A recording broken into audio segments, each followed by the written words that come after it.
Hi and welcome. I'm Katie, her Helping Habits founder. And I'm Sarah. I'm the Donor Program Manager. We've decided to create this little video for you today to share everything that we know on our egg donation in Mexico program. Hopefully this video will be able to give you a little bit more information about our program and answer some questions you might have about cycling a donor in Mexico. I've written down our top questions that people have asked us during consults to share with you, and let's get started.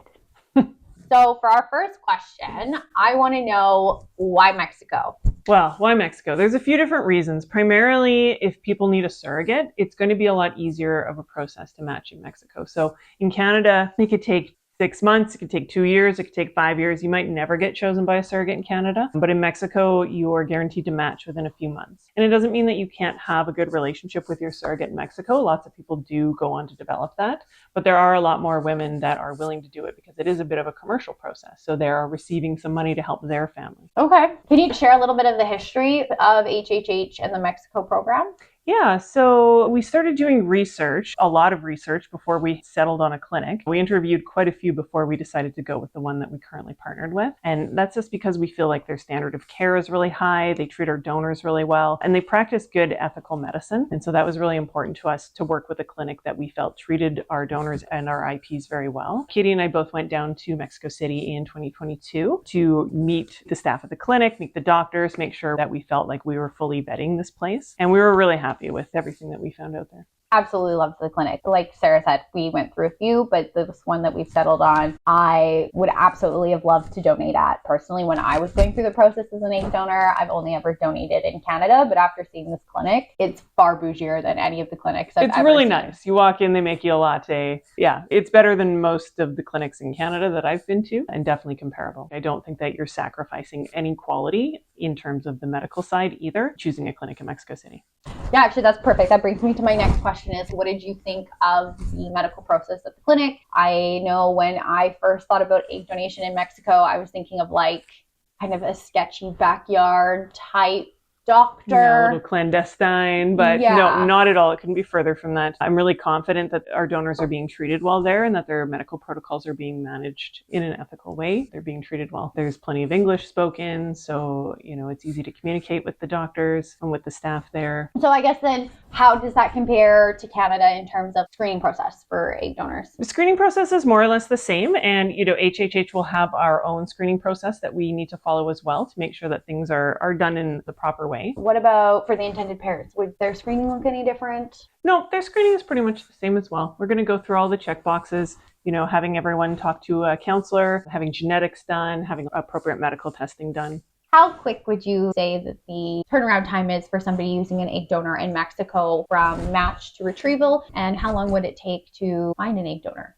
Finding an egg donor can happen as soon as you're ready to find an egg donor. So that really depends on which criteria you're looking at for a specific donor and if it's flexible with her timeline. Okay. So that can happen very, very quickly, just depending on your criteria. And then in terms of getting someone to cycle for you, that can happen fairly quickly. Usually it's going to take about 2 months to organize everything at a minimum. Oh, wow. That's quite quick compared to Canada. I'm going to say 2 to 3 months is sort of our average, but we can make things move faster in Mexico when needed.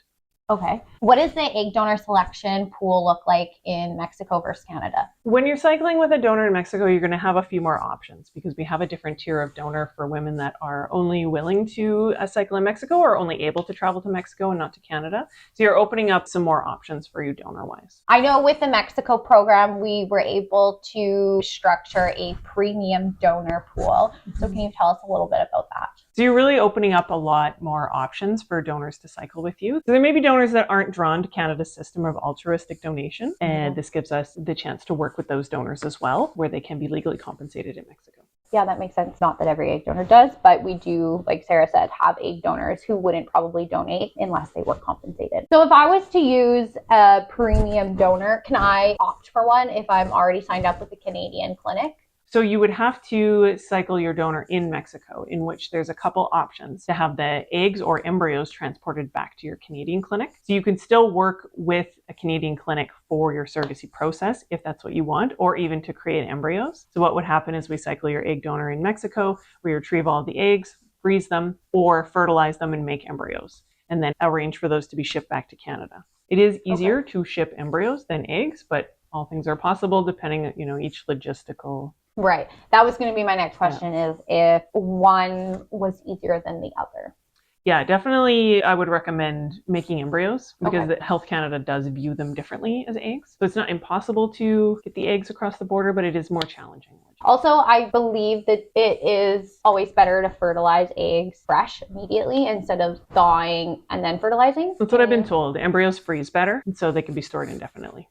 Okay. What kind of support does HHH offer in their Mexico program? So I know it can feel daunting for a lot of donors to go down to a different country. Maybe they don't speak Spanish. So what we offer is we attempt to get a group donation, so several donors at once, and then there'll be a hands-on HHH coordinator. So someone that's there for built-in support, there to do injections if someone needs, go to appointments with them and navigate the city. What if I want to do a retrieval at a month that you're not going down with a group? Each case is uniquely structured and we can absolutely make that happen. So would my donor still have an HHH support worker though? Yep, absolutely. And I will go down myself. Katie has been down as well, and we have other support workers that are willing to travel with the donors to make sure they have that built-in support. Okay, so I know that you've been to Mexico a couple times before going to Vet This Clinic. So this clinic is located in Mexico City that we've decided to partner with. Can you talk about your experience in Mexico City versus other areas of Mexico? So I've traveled around the different parts of Mexico pretty extensively, and I was expecting it to be a large city feel, like any really major city in Palenque. However, I was really surprised how safe it felt. There is literally an armed guard on every corner, which seems intimidating at first, but there was no panhandling. I felt totally comfortable walking by myself at night in the area. There's a Ferrari dealership around the corner. It's pretty high-end neighborhood. Okay. How does accommodation and food work for the donors when they travel with you guys? We get a flat rate per diem for the donors, so it can be difficult to get receipts for all of your food purchases. So we just went with a flat rate, $75 a day. Sorry, can you explain what you mean? Why is it hard to get receipts? Just if you're buying street food, which is delicious and everyone should absolutely partake in. Okay. It can be difficult to communicate just what you're ordering, never mind getting a receipt for that. And lots of them aren't going to have receipts. So it's just not realistic to get a receipt.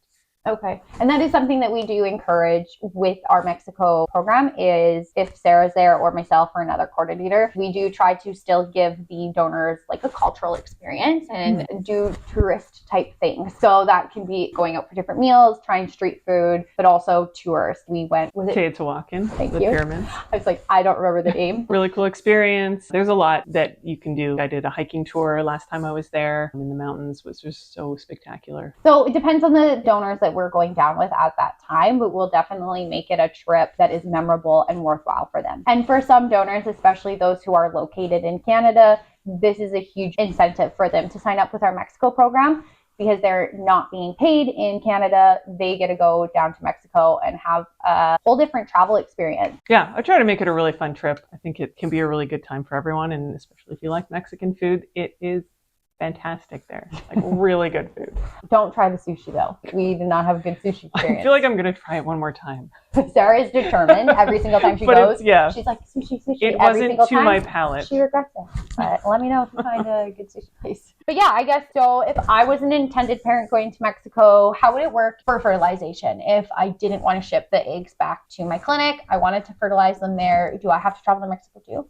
Well, you can have sperm shipped down to your clinic. It probably is easier and cheaper for you to take a personal visit to Mexico City and just leave your sperm there. And then how many days would I need to be away? What would that trip time-wise look like? You could do it over the weekend, but you're already there. So enjoy some food while you're there. Potentially meet your donor in person with me as well, or with a companion. Ooh, that's an option. I can meet my donor in person. Absolutely, with the HHH chaperone. Do I have to have a chaperone? How does that work? Explain the known aspect of egg donation in Mexico. Well, that can it's known as a spectrum, right? So that can look a lot of different ways. And it's really up to you and your donor how that looks. So absolutely, there would be the chance under the right circumstances to meet your donor one-on-one. Okay. And so do you guys facilitate all communication, or would I have the opportunity to talk one-on-one with my donor? Also long-term, if there's health changes, could she communicate those to me directly, or do I need to communicate any health changes to you if there's something that comes up with my child? Yeah, so actually we're a bit different in other agencies in that regard. So we do put the onus on the donor and the recipients to communicate future health information. I don't know where we'll be in 20 years. Hopefully I'll be retired and with my chickens.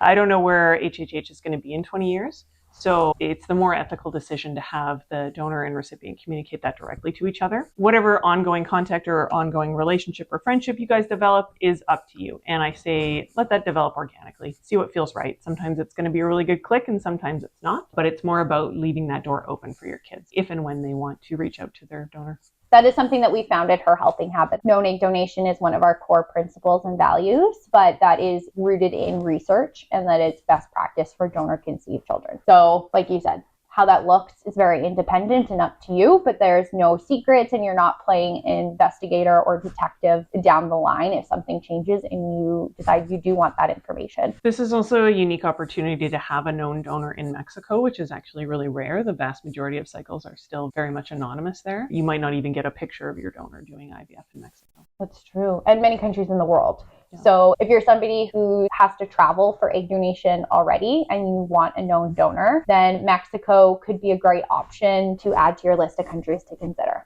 I'm looking forward to going back. Me too. One of my final questions is this process more expensive in Mexico than Canada? I find the costs are pretty comparable. So it might be slightly cheaper in Mexico, but primarily you won't be doing it for the cost savings. Cost aside, why might I consider Mexico then? Primarily for the surrogacy aspect and the quality of care and the expanded donor options you're going to have. Quicker to match with a surrogate, more donor options, see a new place in the world. Well, thank you, Sarah, for answering all my questions. My pleasure. If anyone wants to book a follow-up consult, we can talk more about it and answer specific questions. Yeah, feel free to email us at eggdonation@herhelpinghabit.com and one of our coordinators will get back to you. Thanks for your time. We look forward to getting to know you. See you in Mexico. Bye.